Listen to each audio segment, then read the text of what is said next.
Tully here with another 2-minute tip and tutorial for tools that you can use in your classroom to engage your ELL learner.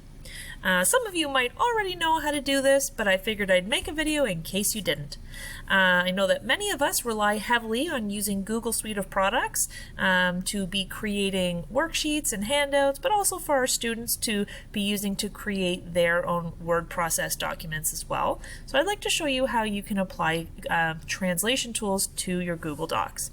So if you were to open up a Google Doc, and then you could go to Tools, and then you could click on Translate Document. You could choose the language that you want. I'm going to go ahead and choose French. And then I would click Translate. It would open up a new tab with a copied version of the document, but done so in the language that you just chose to open it with. My internet's working really slowly right now. There we go. Okay, so now you can see that my assignment sheet is written in a new language, so students can be completing their templates and things in their own language. One thing that I would always recommend, and something to consider, is that most of our curriculum that we are using outside of specific language classes is mostly content-based. So for example, if you're teaching geography, there's not really anything in your curriculum that says that students need to be, writing paragraphs or, having perfect grammatical sentences. So I would say take the opportunity to allow your ELL students to embrace their first language, to demonstrate their knowledge whenever you can, because it will be easier for them, and then you can use various different tools to assess the work that they've submitted in another language.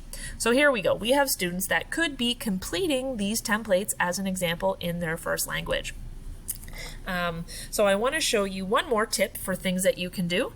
Now I know some students struggle, especially if they are speaking a language or coming from a country where they don't use the same alphabet that we have with these lovely 26 letters that we enjoy.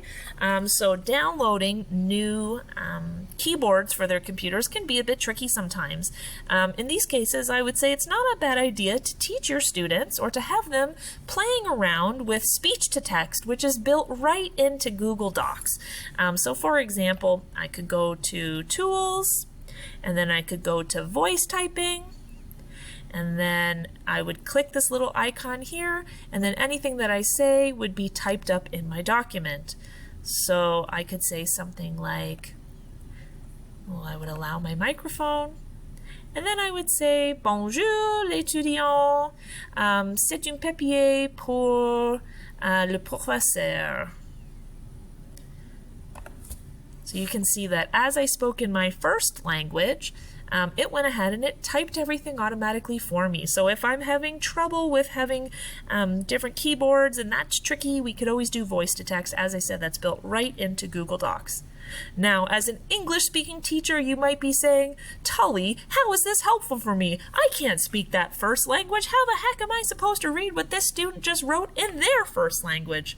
Well, this is where I would make sure that I have students recognize that once they create a document in their first language, that they remember how to then go ahead and translate that back to English so they can submit the English version to you, their teacher.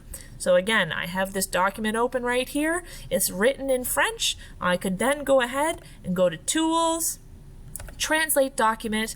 I would be putting that back into English, translating it, and with the power of the internet, if you scroll down, you can see that right away all of that voice-to-text typing that was done in French is now translated back to English.